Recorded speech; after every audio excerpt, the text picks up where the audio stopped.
Rim defence academy की अनुभवी team के साथ अपनी तैयारी को बेहतर बनाने के लिए अभी डाउनलोड करें प्ले स्टोर से रिम डिफेंस एकेडमी ऐप। नमस्कार, तो आज अपन बात करेंगे राजस्थान पुलिस सब इंस्पेक्टर नई वैकेंसी की तैयारी करने वाले बच्चों के लिए। और इसके अंदर मैंने आज एक बहुत ही इंपॉर्टेंट टॉपिक आपके लिए लिया है और वो है पुस्तकों का चुनाव। तो कैसे आपको पुस्तकों का चुनाव करना है, कौन कौन सी पुस्तकें हैं जो पढ़ने में आसान होती हैं, जो सफल लोग पढ़ते हैं, उन पुस्तकों का हमें चुनाव करना है। वैसे ये देखा जाता है कि सब इंस्पेक्टर बनने वाले बहुत से बच्चे हैं जो किताबों का अपने पास ढेर कर लेते हैं। तरह तरह की किताब, मैंने कुछ बता दी लाके रख ली, दूसरे चैनल ने कोई चीज बता दी लाके रख ली, किसी साथी ने बता दिया लाके रख ली, किसी कोचिंग ने बता दी लाके रख ली, तरह तरह के नोट्स इकट्ठे कर लेते हैं। तो उनसे सब इंस्पेक्टर नहीं बना जाता है। ये चीज आपको अच्छे से समझ लेनी है। किताबें आपके पास पर्याप्त होनी चाहिए, न कम किताबें न ज्यादा किताबें। बहुत से बच्चे ऐसे होते हैं जिनके पास बुक्स का अभाव होता है, वो फिर भी हो सकते हैं, वो फिर भी पास हो सकते हैं, वो फिर भी सफल हो सकते हैं। लेकिन जिसके पास पुस्तकों की अधिकता है उसको समझ में नहीं आता है कि मुझे क्या पढ़ना है क्या नहीं पढ़ना है, कौन सी किताब पढ़ी कौन सी नहीं पढ़ी, वो बस किताबों को इकट्ठा करने में लगे रह जाते हैं। तो आज के इस वीडियो में मैं आपको बताने वाला हूं कि आपको कौन सी पुस्तकों का सब इंस्पेक्टर बनने के लिए चुनाव करना है, जिससे कि आपके पास बैलेंस बुक्स हो और आप अपनी सफलता सुनिश्चित कर सके। साथ ही मैं आपको यह बता दूं कि कुछ बच्चे जो ऑनलाइन कोर्स परचेज कर लेते हैं, जो यूट्यूब के माध्यम से ऑनलाइन पढ़ाई करते हैं, उन बच्चों को भी बुक्स की जरूरत पड़ेगी। इसके अलावा जिन बच्चों ने नोट्स किसी इंस्टीट्यूट के ले रखे हैं, किसी दूसरे साथी के ले रखे हैं, तो अकेले नोट्स से भी आपका काम नहीं चलने वाला है। आजकल कंपटीशन बेटा इतना टफ हो गया है, इतने लोग कंपटीशन की तैयारी में रात दिन लगे हुए हैं, इतने इंस्टीट्यूट रात दिन काम कर रहे हैं, इतने यूट्यूब पर लोग इतना रात दिन मेहनत कर रहे हैं, आपको इतना मोटिवेट कर रहे हैं, इतना गाइड कर रहे हैं। तो उस सब का असर पड़ता है मेरिट के ऊपर। हर साल मेरिट कट ऑफ बढ़ती जाती है, तो जो ज्यादा लोग मेहनत करते हैं वो लोग फाइनली सफल हो पाते हैं। और बहुत ज्यादा अंतर नहीं होता, ये भी आपको मैं बता दूं। कोई भी किताब इतनी खराब नहीं होती है, कोई भी किताब इतनी अच्छी नहीं होती है कि वो किताब पढ़ने वाले ही सिर्फ सब इंस्पेक्टर बनते हैं, ऐसा कुछ भी नहीं है। जो वास्तव में मेहनत करते हैं, जो वास्तव में पढ़ाई करते हैं, वो बच्चे ही सब इंस्पेक्टर बनते हैं। और आजकल एग्जाम का पैटर्न चेंज हो रहा है, सेम टू सेम क्वेश्चंस आपको इन बुक्स से भी नहीं मिलेंगे।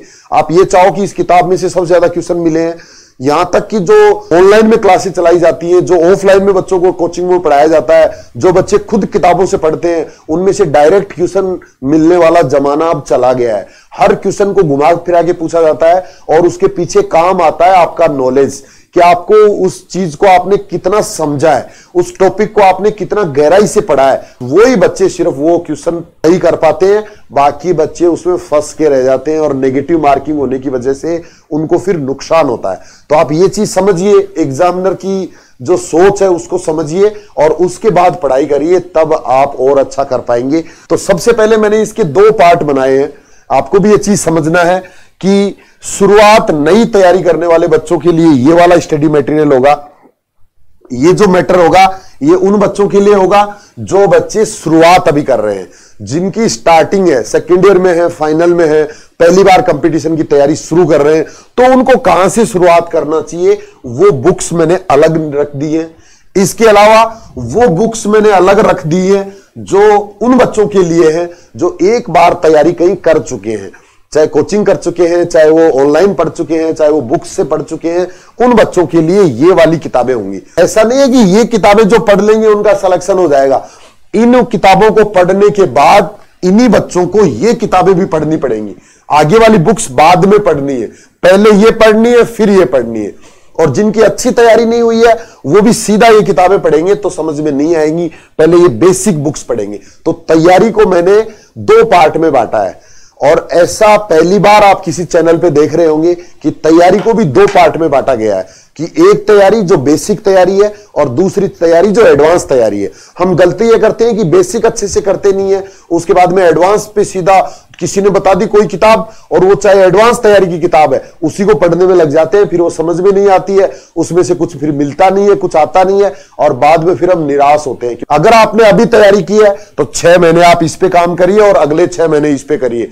अगर आप पहले बेसिक कर चुके हैं तो सिर्फ 6 मंथ में आप 3 महीने आप इसको पढ़ लीजिए, 3 महीने आप इसको पढ़ लेंगे, आराम से आप 6 महीने में भी अच्छी तैयारी कर लेंगे।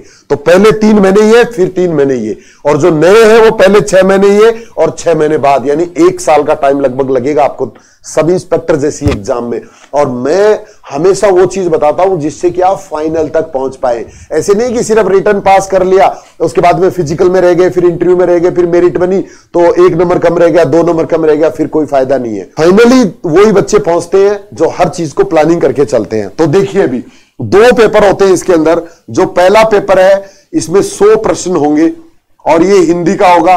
दूसरे पेपर में भी 100 ही प्रश्न होते हैं और ऑब्जेक्टिव टाइप एग्जाम होती है ये। अब ये चीज आपको यहां से बहुत अच्छे से समझनी है कि जो पहला पेपर है, जो हिंदी का पेपर होगा, उसके अंदर 200 नंबर है और 200 नंबर के अंदर ये सारा सिलेबस है। तो आपको तैयारी करते समय भी हमारे दिमाग में हमेशा ये रहना चाहिए कि मुझे कैसे अपनी प्लानिंग करनी है। और जो मेरिट का डिसाइड करता है ना, मेरिट जो बनती है, फाइनल जो बच्चे सेलेक्ट होते हैं वो इस पहले पेपर की वजह से ही बनते हैं। इसी के अंदर स्कोर बहुत अच्छा जा सकता है। ये दूसरे वाला जो पेपर है इसमें तो एवरेज नंबर होते हैं सबके। तो इसकी बजाय ये वाला पार्ट है ना, ये बहुत इंपॉर्टेंट है, हिंदी वाला पार्ट। इसमें लिमिटेड सिलेबस है, एक टॉपिक तैयार करोगे तो 5 से क्वेश्चन सही हो जाएंगे। यहां आप एक पूरा किताब तैयार करोगे तो भी 5 से क्वेश्चन सही नहीं होंगे। तो ये चीज आपके दिमाग में रहनी चाहिए तैयारी करते समय, बुक्स का सिलेक्शन करते समय और हमेशा पढ़ते समय। और इसके अंदर शुरुआत करने के लिए आपको एनसीईआरटी की हिंदी व्याकरण आती है कक्षा 9 से 12। ये आपके लिए बेस्ट रहेगी स्टार्टिंग करने वाले बच्चों के लिए। साथ ही मैं आपको एडवांस वाली बुक्स भी साथ ही समझा देता हूं। अगर आप एडवांस तैयारी कर रहे हो तो डॉक्टर राघव प्रकाश की हिंदी व्याकरण आती है, वो आप ले सकते हो। इसकी जगह अगर आपके पास दूसरी कोई पहले से है, जैसे मानस पब्लिकेशन की एक अच्छी हिंदी किताब आती है, वो आपके पास है, या और भी किसी राइटर की अच्छी हिंदी की किताब अगर आपको दूसरे किसी ने बता रखी है, आपने ले रखी है, तो वो बेस्ट है। ऐसा नहीं कि मैंने बता दिया तो फिर उसको चेंज करो फटाफट, वो हटाओ और ये लाओ, ऐसा नहीं है। सभी किताब आराम से पूरा सिलेबस कवर करती है। लिखने वाला बहुत मेहनत करता है, तब जाके वो किताब तैयार होती है। तो उसमें गलतियां, हिंदी ऐसा विषय है जिसमें कोई पारंगत नहीं है, कोई इसका रूल नहीं बना हुआ है, तो इसके अंदर कोई ना कोई गलतियां हर किताब में थोड़ी बहुत हो सकती है। तो उनसे आपको डरना नहीं है। उन गलतियों पे भी हम काम करेंगे। जब हम बार बार टेस्ट सीरीज हल करेंगे, जब हम बार बार टेस्ट देंगे, तो वो गलतियां आराम से ठीक हो जाएंगी। चिंता करने की जरूरत नहीं है। हमें पता चलने लगेगा कि कौन सी किताब के अंदर कौन से एग्जाम्पल में गलती है। वो गलतियों को हम अपने आप ठीक कर लेंगे। और 1-2 गलती की वजह से सिलेक्शन नहीं रुकता है, ये भी आप ज्यादा चिंता मत करो। गलतियों के लिए ज्यादा वो बच्चे रोते रहते हैं जो खुद ज्यादा पढ़ाई नहीं करते हैं। गलतियां आपको, अगर आपको नियम समझ में आ जाएगा तो गलतियां आप खुद पहचानने लग जाओगे।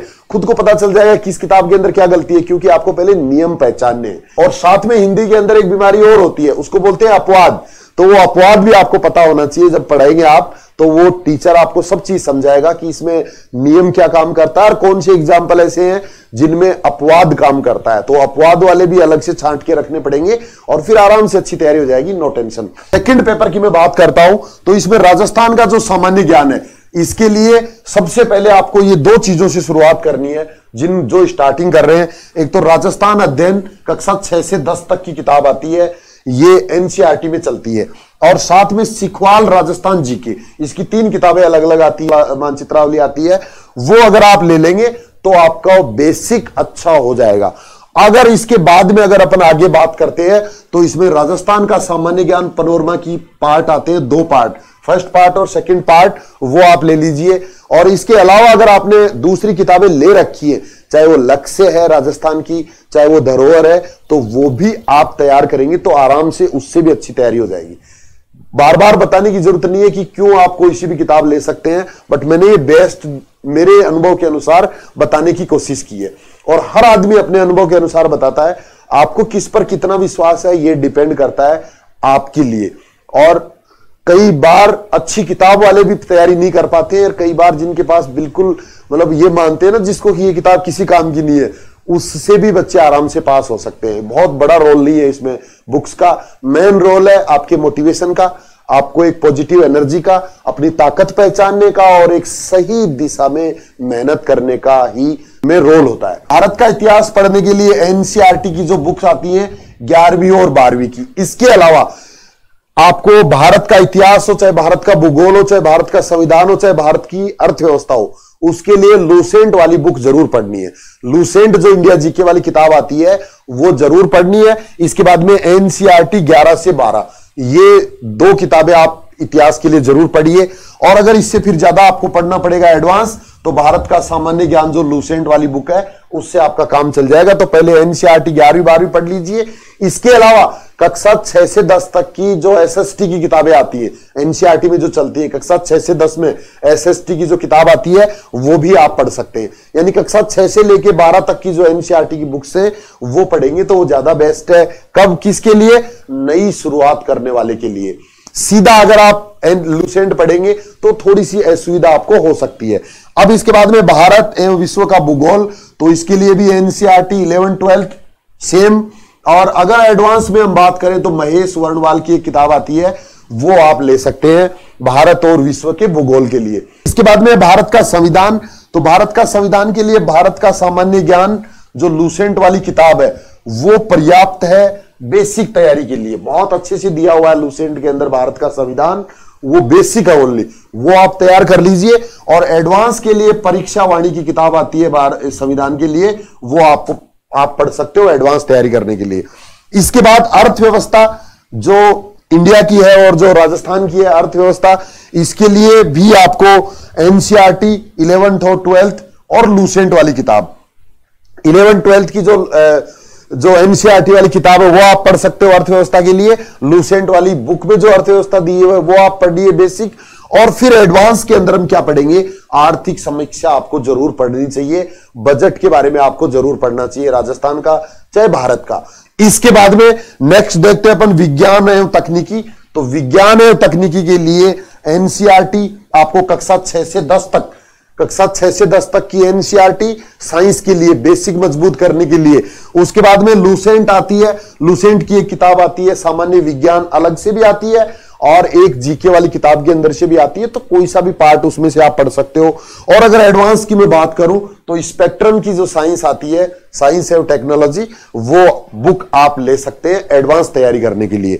इसके बाद में रीजनिंग और मैथ्स के लिए रामनिवास मथुरिया की दोनों किताबें अच्छी है, मैथ्स के लिए भी और रीजनिंग के लिए भी। अगर बात करूं मैं एडवांस के लिए तो उस समय आप आरएस अग्रवाल भी ले सकते हैं, ये मैथ्स के लिए और एडवांस अगर आपको तैयारी करनी है। इसके बाद में अपन चलते हैं करंट अफेयर्स पे।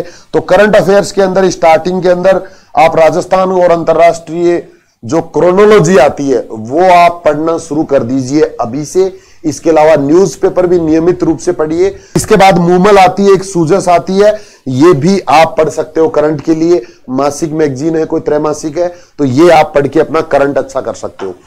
अब इसके अंदर अगर आपको कोई डाउट रह रहा है तो आप कमेंट करके भी पूछ सकते हो। 2 पार्ट मैंने अलग अलग इसलिए बनाए कि बहुत से बच्चे जो मेरे साथ पहली बार जुड़ रहे हैं, जो अभी सेकेंड ईयर में है, फाइनल में है, पहली बार कंपटीशन तैयारी कर रहे हैं। और एक चीज और याद रखना दोस्तों, ये किताब अगर आपने इस तरह से अगर पढ़ ली, इस तरह से अगर आपने तैयारी कर ली, तो राजस्थान पुलिस सब इंस्पेक्टर ही नहीं, आप दूसरी एग्जाम्स भी आराम से पास कर सकते हैं। एक तरह से ये बेस है आपका, मूल बुक्स बताई है मैंने, जिनसे आप आराम से कोई भी कंपटीशन जो राजस्थान का है वो आप आराम से पास कर सकते हैं। आज के लिए इतना ही। जय हिंद, थैंक यू, धन्यवाद। रिम डिफेंस एकेडमी की अनुभवी टीम के साथ अपनी तैयारी को बेहतर बनाने के लिए अभी डाउनलोड करें प्ले स्टोर से रिम डिफेंस एकेडमी ऐप।